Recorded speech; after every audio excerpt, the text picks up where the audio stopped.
hari ukuntu ujya wandikira umuntu kuri WhatsApp hadaciyemo n'amasegonda ukajya kubona ahise agusubiza. Rero muri iyi video ngiye kukwereka uburyo ki wakwisetingira WhatsApp yawe ikazajya yisubiza, waba wafunguye data cyangwa utayifunguye ikazajya ihita isubiza umuntu ukwandikiye bitewe na message wasetinzemo.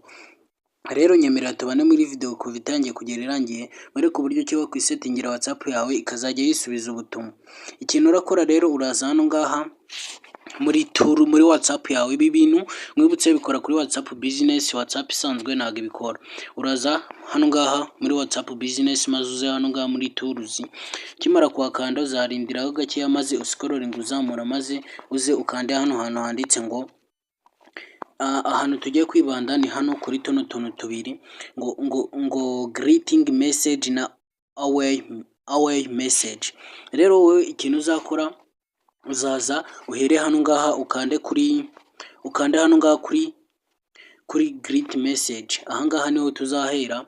Uri kubona ni welcome new customer automatically. Aha ngaha izagisubiza ako kanya umuntu new customers, nyine umuntu mushyashya kuri WhatsApp yawe, wa muntu ukwandikiye bwa mbere. Uzaza uhakande, kimara kuhakanda nko kuri kubibona ngewe hano ngaha nari narasetinzemo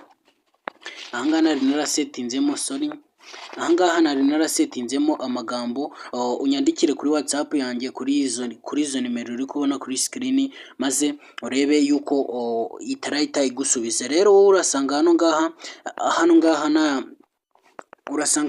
nta kintu handitsemo amagambo menshi na kano kantu gafunze. Ikintu urakora, urabanza ufungure kano kantu, urasanga gafunze gutya. Ikintu urakora, uraza ugafungure gutyo. Kimara kugafungura nta kindi kintu urakora, uraza kuri kano kantu kameze nk'agakaramu, akangaka niko uraza ugakanda. Ukimara kugakandaho uraza usibe amagambo uraba uhasanze maze wandike ayandi magambo ushaka yuko umuntu ukigera kuri WhatsApp bwa mbere azajya ahita abona cyangwa se izajya ihita imusubiza. Nk'urugero ngewe reka nandikemo gutya. Nk'uko uri kubibona rero ngewe maze kwandikamo amagambo aha ikaze umuntu ugeze kuri WhatsApp yanjye bwa mbere. Ndanditse ngo murakaza neza kuri IT Norbert. Ikintu uzakora ukimara kwandika gutya, uzahita uza hano hasi ukande kuri OK. Kimara gukanda kuri OK rero uzahita ugera ahantu hameze gutya. Ikintu uzakora, uzamakinga sure yuko kano kantu gafunguye. Ukimara kubona yuko gafunguye, uzahita uza ukande hano handitse ngo save. Ndakeka urimo kuhabona hano handitse ngo save. Uzaza ukande gutya, ubwo ngubwo bizaba byarangiye. Ikintu uzakora nanone, uzahita uza kuri ka kandi nakweretse ka kabiri kanditseho ngo akangaka niko uzahita uzaho nanone always message reply automatically. Igihe cyose umuntu yaba uwo muntu mwaba musanzwe mucata cyangwa mudacata, iyi message izajya ihita imuryaho. Naho uzaza wakande, ukimara kuhakanda uzabanza urebe yuko kano kantu gafunguye. Ukimara kubona yuko gafunguye uzaza hano ngaha naho ukande kuri ka gakaramu, uzaza usetingemo. Hano ngaha ngenda ndashaka kurekeramo izi message, ariko wowe ushobora kuba wahindura. Uzaza rero uhita ukanda kuri save. Kimara gukanda kuri save, aha ngaha noneho ushobora nimba ufite business, aha ngaha ushobora kuba washiramo n'igihe WhatsApp yawe yazajya imuhera ubwo butumwa. Hano ngaha kuri sage reka tuhakande. Nk'uko uri kubibona aha ngaha ni always, igihe cyose, cyangwa se ugasetingamo seja igihe bazajya bamuhera iyo message.